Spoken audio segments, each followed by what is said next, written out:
Hello and welcome to episode 13 of the DX Mentor, Crozet Island DXpedition. Thank you for joining us. I'm Bill, age 8B, the DX Mentor. My guests are typically DX gurus that we can all learn from. However, today will be a little bit different. The presentation you're about to see was originally seen at the Southwest Ohio DX Association DX Forum at the 2023 Dayton Hamvention. The presenter is Paul, Fox 6 Echo X-Ray Victor. Paul is presenting on behalf of FT8WW Thierry. Thierry said that his English was not very good, so Paul agreed to be the presenter and really does a great job.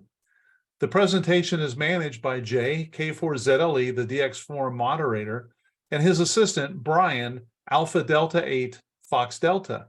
It turns out that Brian's going to be the moderator for the forum in 2024 and beyond for a long time, I hope. I know you'll find this interesting, and I look forward to watching it again with you. Good afternoon, everyone. I'm Jay, K4ZLE, and welcome to the DX Forum. We hope we have a good program for you this afternoon, or this morning and afternoon. We're going to lead off with Paul, F6EXV, who's going to give us a talk over Zoom. He's sitting over there in France, but he's going to give us a talk today on the FT8WW operation. That was done by F6C UK, I believe is called Thierry. So Paul, I'm going to turn it over to you. Everybody should know of Paul. If you've been DXing for any length of time, F6EXV should be a fairly familiar call to you. And Paul, we really appreciate you taking the time out of your day to make this presentation for us. So I turn it to you. Have at it, man. Okay, very good. So first of all, good morning to all of you guys. Good late afternoon from here. Delighted to be with you through Zoom and through beautiful internet. Sometimes it's bad, sometimes it's good. Thierry sends his very best wishes to all of you. He apologizes for not being able to do the presentation himself, but he doesn't feel comfortable enough with his English. Maybe I should do the same, but he appointed me his interpreter to do the presentations, which hope you will enjoy. I hope you can all hear me okay. I don't have any feedback at this very moment, but I guess you would have interrupted me if the communication was not working okay. So I guess I'll start with a PowerPoint presentation. We are preparing a video, but it's not ready yet, unfortunately. So that will be the old way with a sort of slideshow as we used to do it in the good old days. So Crozet, FT8WW. By the way, the call has nothing to do with the mode FT8. Let me make that clear. So here is how the presentation will be going. First of all, a few data about Crozet. Then before the operation. You're not sharing?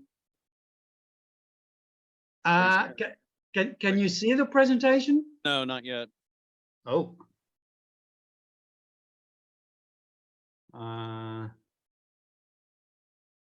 It looks like you deactivated the screen sharing. Click on the arrow. You probably should have access. You could click security. Yeah, you must have some menu at the bottom of the screen.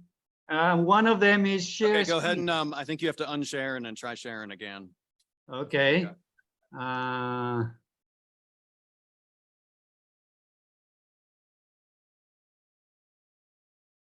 How's that now? Can you see my screen? No. Oops.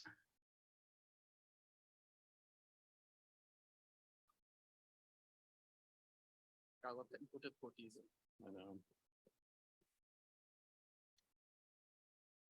know. Did you share the screen on your side?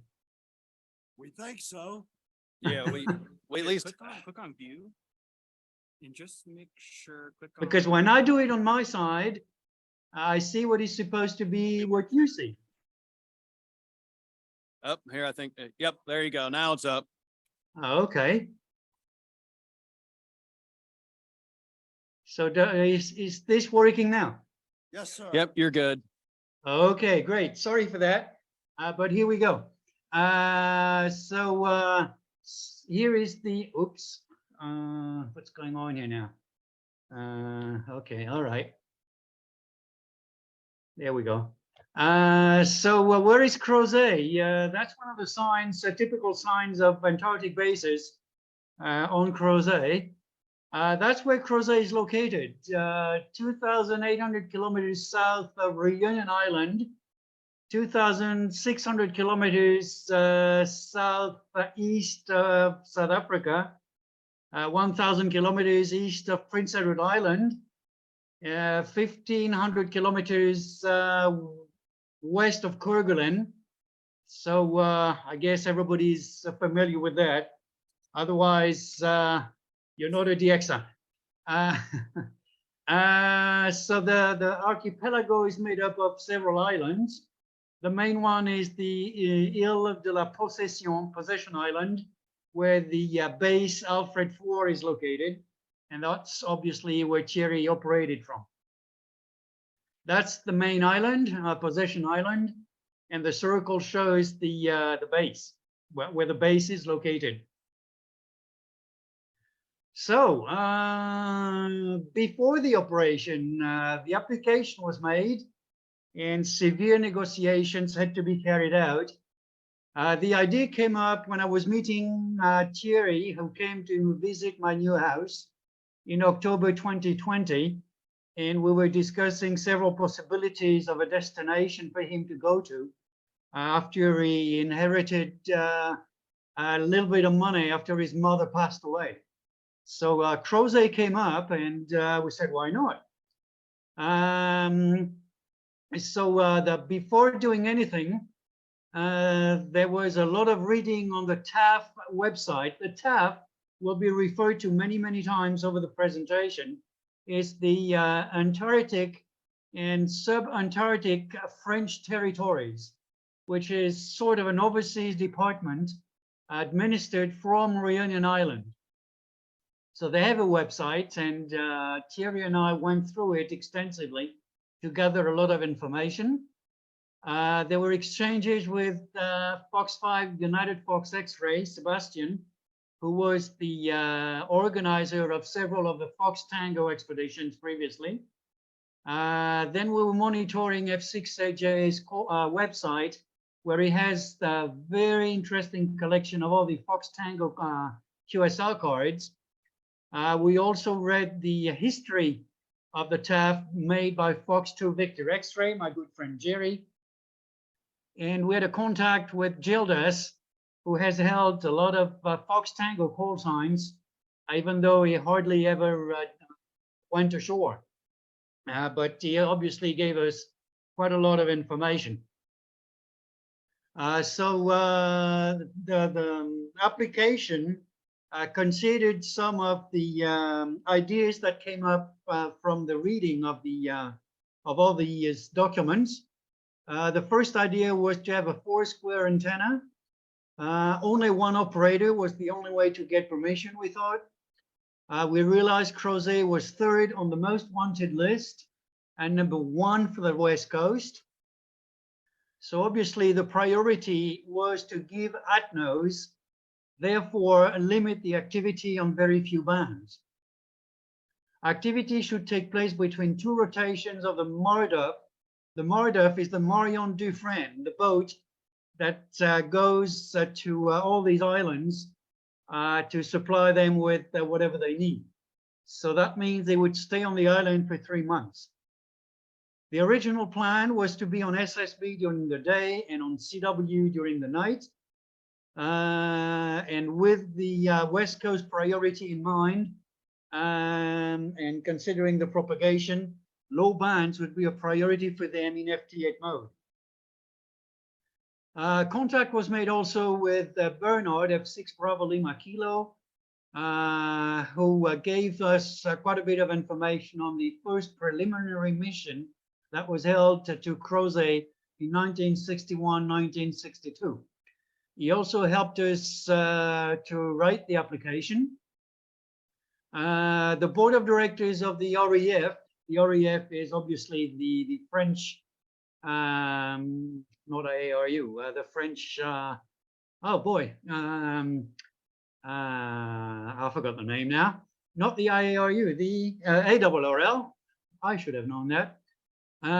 So the application was mailed to the TAF in March 2021. A lot of waiting was required, but through some connections, that will be too long to explain, we had contact directly to the Minister of Interior. That's how high our contacts were. And obviously, he is the head of all the overseas prefect, therefore the head of the prefect of the TAF. And he sent him a letter saying, please welcome the application for this radio amateur operation. So obviously that was a big, big help. We also had to wait for the return of the Chief of Staff of TAF to our reunion because he was holidaying in France for quite a long period of time. And that was our first approach with the TAF. So we also had contact with the base boss because there is telephone communication with the base without much problem, I must say. So obviously, after some information he passed on, Thierry gave up the idea of using a 4-square array. He was made aware of very high winds on the island, even in their summer, which is our winter. He was made aware of the soil nature. The island is volcanic. He was made aware of the fauna protection. Let me not elaborate on this, so you all know what we're talking about. So some decisions were made on the choice of antennas, considering the permission that he had was to only use wire antennas. Not only because of bird protection, even though we've always thought that we've never heard of a bird committing suicide, jumping or getting into an antenna, but that was these instructions. And of course, the application made reference to the 250th anniversary of the discovery of Crozet Island in Kerguelen. So there were some different proposals for lodging and living conditions, while Thierry would be part of the team. A big part of the application was also contact with the RAF, the French ARRL, which was a partner for the expedition with a QO100 project. Maybe you in the States are not very familiar with QO100 because it does not cover your area. It's a geostationary satellite, and that was the idea was to have links with schools and let the pupils, the students, interview the scientists on the base. The TAF were very interested in that part of the project because they thought that would be part of advertising for them. Jean-Louis Fox 5 Delta Japan Lima was also in charge of negotiations with the ministries and various institutions involved in the project. And Pascal FT8WW was in charge of the website. So the TAF came up with a proposal for a departure in December 2022. The proposal came in October, so that left not much time to get everything ready. The authorization was received for a stay from December till March 2023 with restrictions. It was originally only allowed for 3 weeks, and that 3-week limit came up about 2 weeks before he left. So it was basically too late to negotiate, and we thought that we would negotiate while he would be on the island. So we opened a Twitter account. We also created an ad hoc association under the 1901 laws in France that govern associations. We also created the logo. We established the QSL policy, and I started contacting potential sponsors all around the world. So the equipment, here is another view of Crozet. with the Marion Dufresne on the back. So everybody, not only radio hams, were waiting for the start of the activity, but a few penguins as well. The budget, I will not go into details because my time is limited, but let's say just above $40,000 was the original budget. To give you an idea, the stay of Thierry on the island would cost nearly $10,000 because he was fed and he was given sleeping and heating and electricity and all that. Also, the passage on the Marion Dufresne was $10,000. So again, the budget was about $40,000, which is not too much for number 3 most needed when you consider that. Originally, the equipment was supposed to be a couple of K3s. Thierry had one, I had one, and we were trying to get a K4 from Elecraft, but that didn't work. 2 ACOM 1010 for amplifiers because he was allowed, even though he was not allowed to use anything else than wire antennas, he was allowed to use 500 watts, which is the normal power limit in France. Multi-dipole, fan dipole type, loop for 30 and 40 meters. We had, he had 300 meters of coax, 500 meters of master wire, a couple of matchboxes, reinforced electrical cable to manufacture the dipoles that came from F2DX, wire for beverage on ground and grounding, 2 PCs, including one for the QO100 station. And everything else was in duplicate, like headsets, gears, power supplies, because as you could realize, the first radio shop was pretty far away. This was the satellite installation. Dish that was 120 centimeters in diameter that was required to do video over the satellite. All the station was pre-assembled and tested by Lucien, Fox 1 Tango Echo, Jack F6BKI, and Michel F50ZF. So they tested everything and they dismantled the dish so it could be shipped in canteens to Crozet. This is the coverage of QO100 satellites, so quite a lot. I forgot the number of countries that it covers, but close to 200. So that's obviously most of Europe, well, all of Europe, all of Africa, and a little bit of Asia. That's where the station was located on the base. The base is fairly small. I should have mentioned that while Thierry was there were 34 people on the base. That's all. So it's the smallest of the TAP bases. Crozet, Kerguelen, St. Paul, and Amsterdam are a bit bigger than that. So Crozet is really the smallest one. So that's the entire base, what you can see here on this slide.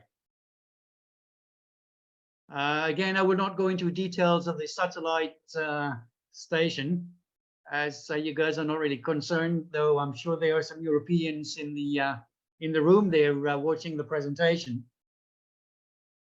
So that was the team. Thierry, the upper left corner, myself next to him, Pascal, Jean-Louis, Lucien, Jack, Michel, and Jean-Michel. So who was doing what? Thierry, relation with the TAF, equipment selection, press articles. I was the finance minister with sponsors and clubs. I am the QSL manager. By the way, I'm basically up to date with direct requests.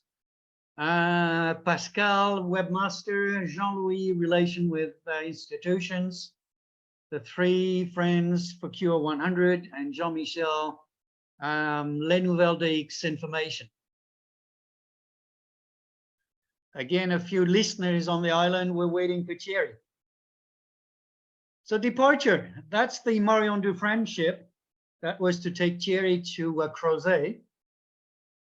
Some were already there, and they don't care about being seasick. So he arrived, I forgot the date, after a quick side trip to Tromelin. That will be on the film, but I didn't mention anything on this presentation. That was a one-day visit to Tromelin. That was unexpected. Thierry was able to go on shore, but so he took a few pictures, but that was fairly quick visit to Tromelin. So here is the base with all the buildings. And he was weighted by a couple of guys that helped him put up the masts to support the antennas. They were part of the local team, should I say. And he was the antenna, at least the original antenna, the vertical and multiband vertical with 600 ohms power line. Here is the base of the antenna. And that was his shack. A little bit more luxurious than the shack on Bouvet, as you can see. He had central heating and power supply just plugging into the wall. So he was quite comfortable, I must say. And immediately was the first QSOs were made in FT8. So we joked quite frequently when we said it's not a waterfall, but a waterfall. It really was a wall of signals, and that was quite impressive. But the best he could decode was 145 stations in one particular decode. That was the satellite station. I mean, the what he could see on his screen. You all have heard about the QSO of the century. Let me change screen. Here we go.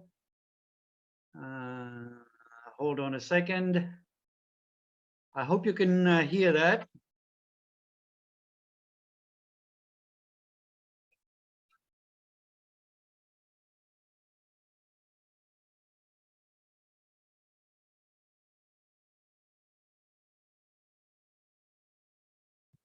Hey, Paul, we're not able to hear that. Oh, sorry. Okay, well, I'll stop that then. Okay. Well, let me get back to the presentation. Okay, sorry for that. I don't know why it's not getting through. Okay. All right. Well, sorry for that. So here are some statistics about the operation. Hey, Paul, let me interrupt just a second. I Okay. think the person that was on the Crozet side is here, Alex.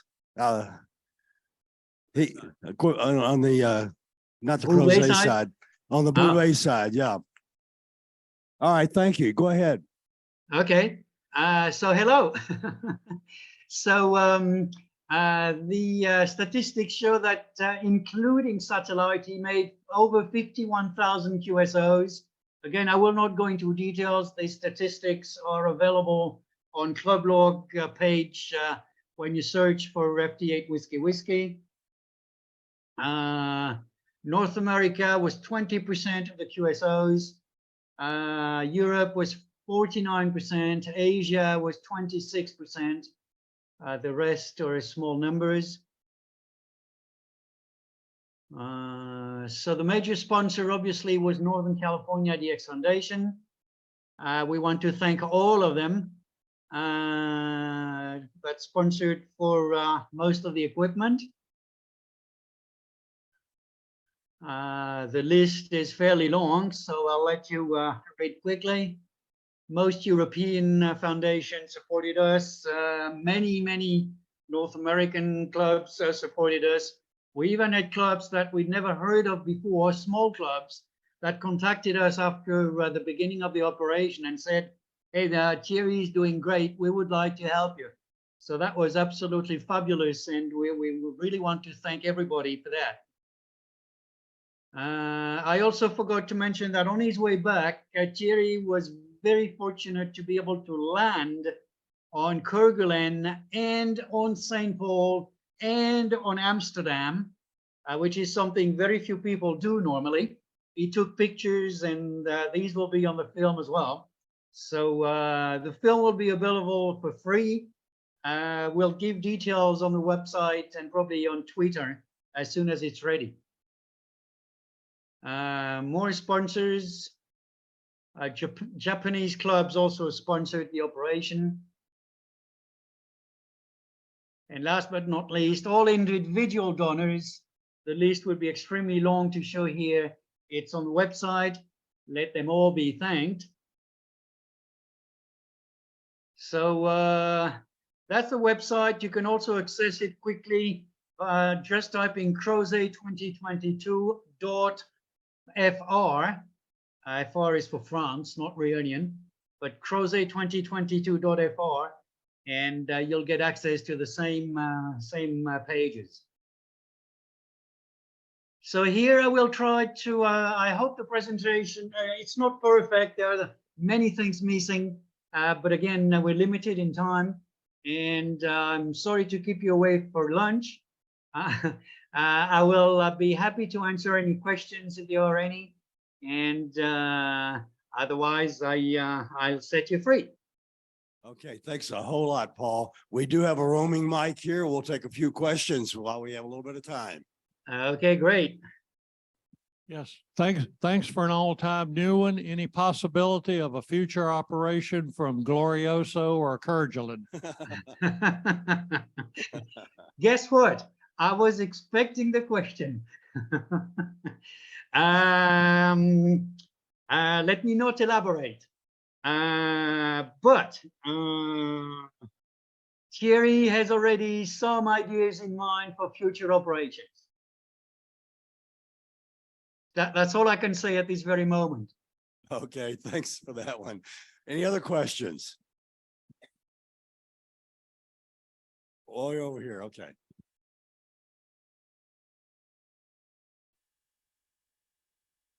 Yeah, I'm going to give you a question and a comment. First question, was Can you hear him okay, Paul? Yes, no problem. Okay, was Terry able to run the amplifier over there? Yes, most of the time, but Thierry wanted to be very cautious, even though he had two of them. He almost never used them at full power. So basically he was running it at 300, 350, 400 watts maximum, I would say. Okay. My comment is this, everything that y'all had to do with this, from the administration coordinating with the officials just to get over there, didn't even know once he got over there that he would be able to operate more than 3 weeks, then having to negotiate in order to get back on the air, and everything that he had to deal with on the air from the QRM, intentional and otherwise. The entire team, Terry and you, Paul, and everyone, this had to be one of the greatest DXpeditions I've ever experienced in 46 years as a ham. And I just got to say, thank you, thank you, thank you, Mercy, for everything that y'all did. And every one of y'all guys in my book are instantly in the DX Hall of Fame forever. I just want to say thank you. I think we all can echo that. Well, that is And I usually have a sub theme with the DX forum, and the sub theme for this one is, it ain't a walk in the park to get these places on the air. And this one is the first one where you'll see it. It took a lot of negotiations. We've got time maybe for another one question. Yeah, maybe I can comment very quickly. Go ahead, Paul. But first of all, many, many thanks for your very kind words. I will forward that to Thierry. I'll talk to him on the phone after we're finished with this. Again, very, very many thanks for all of you guys for helping and bearing with the QRM. That was to be expected. It did calm down after a while. There were a lot of pirates And Thierry discovered the fact that he would be limited originally for 3 weeks, just a couple of weeks before he left, regarding the interference and the limitation of 5 hours every day because of the geomagnetic measures that were taken on the island. He knew about that ahead of time, but he had many problems with that. To give you just one example, one day, the two guys that were doing the measures were not able to do it. They only told Thierry about the end of the 3rd hour. So Thierry was off the air for 3 hours for nothing. And then obviously they started the thing later in the day. So Thierry was off the air again for 5 hours. So on that particular day, he was off the air for 8 hours. And that was quite painful to him. But he did what he could considering all the limitations he faced. And he knew that people were not aware of everything, but that's the kind of things that happen on such a DXpeditions. So that's and again, thank you very much for your kind words. Okay, that's all we have for questions, but I do want, before we cut it with you, Paul, I think was the Northern California DX Foundation made a special award for this operation, and it was well deserved. I really think so. Yes, I forgot to mention that. There's so many things. Thierry did receive the plaque. He was extremely honored, and I think the picture is already on the website, and that was a very, very kind gesture. Thierry was aware of many criticism, but he was also aware of the fact that he gave an all-time new one, sometimes the last country, to a number of people. That was the aim of it, and that was a very nice gesture from Northern Cal. Just as a quick one, how many ATNOs we have out there? You won't believe the number of hands. I wish I could turn my computer and let you see, but I would say at least a third of you. Yeah, they're shaking their head. At least a third of the people got an ATNO out of that operation. Okay, well, we're all very happy for that. That was one of the aims of it. Okay, thanks so much, Paul, for taking your time and making this presentation. Well, it's my pleasure. I think it's a first to do such a presentation remotely, and I hope everything went okay on your side. And again, thank you all for having me do the presentation. What a challenge and what a success. Thank you for joining us on this edition of the DX Mentor. And of course, I'd like to thank Thierry, FT8WW, who gave me and over a third of those in attendance a new one. I would also like to thank Paul, Fox 6 Echo X-Ray Victor, for taking on this presentation and just doing a great job. I would also like to thank the General Chairman of Hamvention, Jim, AB8YK.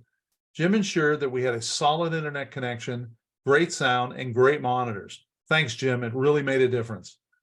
I would love to have your feedback, answer your questions, and provide help with any amateur-related issue you have. If you need clarification on something or you just want more details, or if you have a question, you can email me at thedxmentor@gmail.com. You can also follow me on Twitter using @thedxmentor. Please drop me a line if you've achieved an all-time new one, I've received recognition of some sort, or have a DX event that you'd like us to mention. I'd be happy to do that. 7 threes for this episode, and thanks to my XYL Karen for her love and support. I'll see you in the pileups.